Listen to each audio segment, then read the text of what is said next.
ایک صحابی آیا، یا رسول اللہ میرا باپ جو میں کماتا ہوں اس کو بھی خرچ کر دیتا ہے، جو بیٹا الگ کمائے تو وہ باپ کو اجازت نہیں ہے۔ تو آپ نے کہا بلاؤ اس کو۔ جب اسے پتہ چلا کہ میرے بیٹے نے میری شکایت کی ہے، تو عرب شاعر لوگ تھے، اس نے دل ہی دل میں کچھ شعر کہے بیٹے کے گلے میں۔ تو جب وہ مسجد میں آیا تو جبریل آ گئے کہ یا رسول اللہ فرما رہے ہیں اس کا آپ کیس بعد میں سنیں، اس سے کہیں پہلے وہ شعر سنائے۔ تو زبان سے نکلے نہیں، کانوں نے سنے نہیں، عرشوں پہ اللہ نے سن لیے۔ تو آپ نے جب اس سے پوچھا، کہنے لگا اشہد انک رسول اللہ، یا رسول اللہ میں گواہی دیتا ہوں آپ اللہ کے رسول ہیں۔ اللہ کی قسم کچھ دکھ بھرے جذبات نے الفاظ کا روپ دھارا، لیکن وہ میری زبان پہ نہیں آئے، میرے دل میں آئے اور آ کے گزر گئے۔ آپ کے رب نے وہ بھی سن لی۔ تو آپ نے کہا، اب اللہ کہتا پہلے وہ سنا پھر تیرا کیس سنو۔ تو نے کہا جی میں نے کہا تھا غزوتک مولودا ومنتک یافیا تعل بما اجنی علیک وتنحل واذا ذاقتک بالسقم لم ابد لسقمک الا ساہرا اتململ کأنی انا المتروک دونک بالذی ترکت به دونی فعینی تحمل تخاف الرضا نفسی علیک وانها لتعلم ان الموت وقت مؤجل فلما بلغت السن والغایة التي إلیها مدى ما فيك أؤمل جعلت جزائي غلظة وفظاظة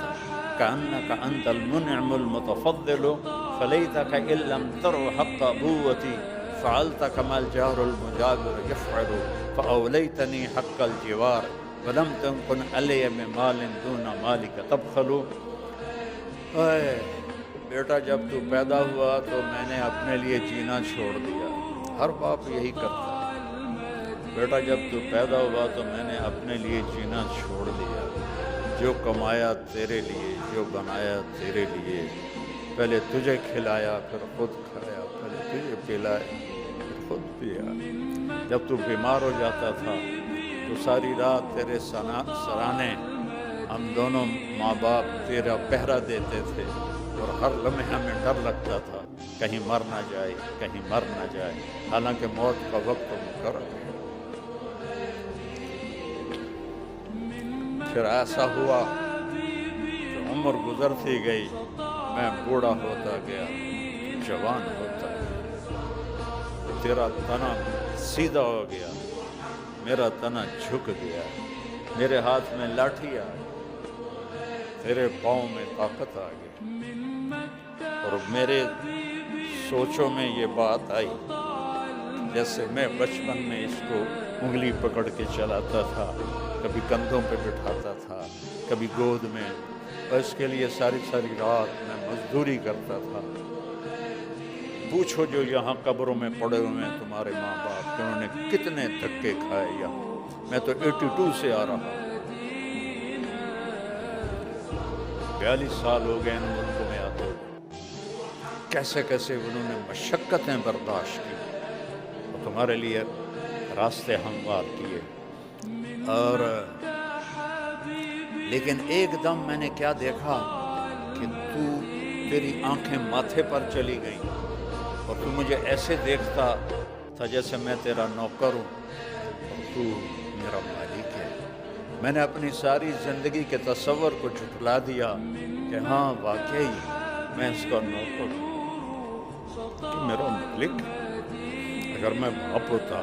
تو میرے ساتھ یہ تو نہ کرتا، اور نہیں تو حال ہی پوچھ لیتا، جیسے پڑوسی کا حال پوچھتے ہیں تو میرا حال ہی پوچھ لیتا، لیکن تو نے تو میرا حال پوچھنا بھی چھوڑ دیا۔ بہت دکھ بھرا ترجمہ ہے، میں کر نہیں سکتا، مجھے خود رونا آ رہا ہے، جذبات پہ قابو نہیں ہے۔ تو میرے نبی کی روتے روتے داڑھی آنسوں سے تر ہو کے یہ کرتا بھی بھیگ گیا، آپ اتنا روئے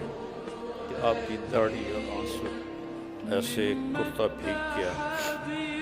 جب وہ خاموش ہوا تو آپ نے اس کے گریبان کو پکڑا، کہا اٹھ اور دفع ہو جا اور میری نظروں سے دور ہو جا، انت ومالک لنبیک، تو اور تیرا سب کچھ تیرے باپ کا ہے۔ سائنس نہیں سمجھائے گی ماں باپ کیا ہوتے ہیں، IT نہیں سمجھائے گی ماں باپ کیا ہوتے ہیں، میرا نبی سمجھا رہا ہے ماں باپ کیا ہوتے ہیں، میرا نبی سمجھا رہا ہے کہ بیوی کا مقام کیا ہے۔ میرے نبی نے فرمایا کہ سب سے بہترین مسلمان وہ ہے جو بیوی کے ساتھ اچھا سلوک کرتا ہے، اور آپ نے فرمایا میرا سلوک سب سے اچھا ہے اپنی بیویوں کے ساتھ، اور اظہار محبت کا حکم دیا کہ اپنی بیویوں سے محبت کا اظہار کرو، اور بیویاں اپنے خامد سے محبت کا اظہار کریں، ایک تپ جائے تو دوسرا برداشت کرے، دوسرا تپ جائے تو پہلا برداشت کرے، اس سے گھروں میں خوبصورتی آتی ہے، پیسوں سے گاڑیوں سے گھر میں خوبصورتی نہیں آتی۔ آپ نے حضرت عائشہ چھوٹی عمر کے تھیں، ان کو آٹا گوندھ کے دیتے تھے اور لقمے بنا کر ان کو کھلاتے تھے، لقمے بنا کر ان کو کھلاتے تھے، اور حضرت عائشہ سے فرمایا عائشہ اِنَّهُ لَيُحَوِّنُ عَلَيَّ الْمَوْتِ أَنْ أُرِيتُكِ زَوْجَتِي فِي الْجَنَّةِ، عائشہ مجھے جب سے پتہ چلا ہے تو جنت میں میری بیوی ہے، مجھے تو موت ہی اچھی لگنے لگ گئی۔ حالانکہ یہ اللہ کی قسم دلداری کے لیے تھا، جس نے اللہ کو دیکھ لیا ہو اس کے لیے عورت کی کیا حیثیت ہے، ہمیں سکھانے کے لیے تھا کہ ایک نازک رشتہ ہوتا ہے، سارے رشتوں میں سب سے اہم رشتہ خامد اور بیوی کا ہے۔ پورے قرآن میں اتنی آیات کسی رشتے کے لیے نہیں، نہ ماں کے لیے، نہ باپ کے لیے، نہ بہنوں کے لیے، نہ بھائیوں کے لیے، نہ بیٹوں کے لیے، جتنی آیات خامد اور بیوی کے لیے اللہ نے اتاری ہیں، چونکہ باقی رشتے ٹوٹتے نہیں، اور یہ رشتہ ایک بول پہ بنتا ہے اور ایک بول پہ ٹوٹ جاتا ہے۔ اور اللہ تعالیٰ دیکھو حلال جو ہوتا ہے وہ تو کبھی بھی ناپسندیدہ نہیں ہوتا، حرام ناپسندیدہ ہوتا ہے، لیکن میں نبی کے بول پہ قربان جاؤں کہ آپ نے فرمایا کہ اللہ کو سب سے بدترین حلال، سب سے بدترین حلال، سب سے خبیث حلال طلاق ہے، سب سے خبیث سب سے خبیث جو حلال ہے وہ طلاق ہے۔ آپ نے کہا علی بے وجہ طلاق نہ دینا،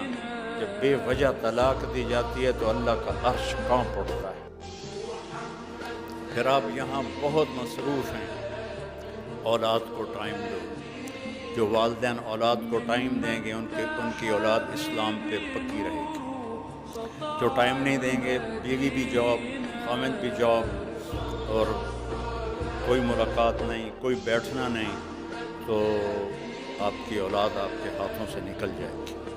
اولاد آپ کا سب سے قیمتی سرمایہ ہے۔ اب ڈبل جاب کر رہے ہیں، نہ کرو، سنگل جاب کرو، اپنے خرچے گھٹا دو، اپنا گھر چھوٹا کر دو، لیکن ڈبل جاب نہ کرو،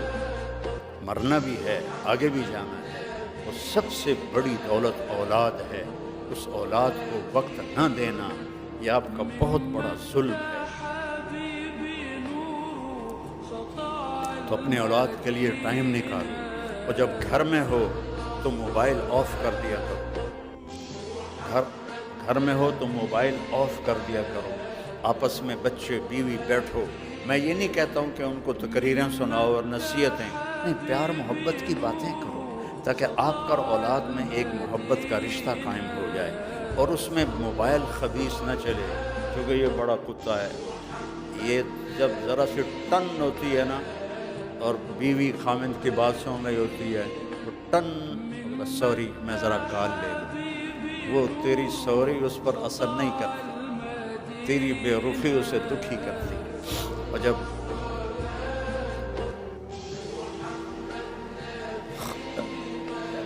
خامد بات کر رہا ہو اور بیوی سن رہی ہو اور ٹن، سوری میرے پیارے میں ذرا کال لے لوں، چھوٹے منہ، یعنی کال پہ چھوٹے منہ، تم پہ نہیں، تمہارے اندر درار پڑ جائے گی۔ تمہارا بچہ آتا ہے، تم ڈرامہ دیکھ رہے ہو، تم سے بات کرتا ہے، تم کہتے ہو ہاں کہو، کیا کہتے ہو، نظر ادھر ہے، ہاں کیا کہتے ہو،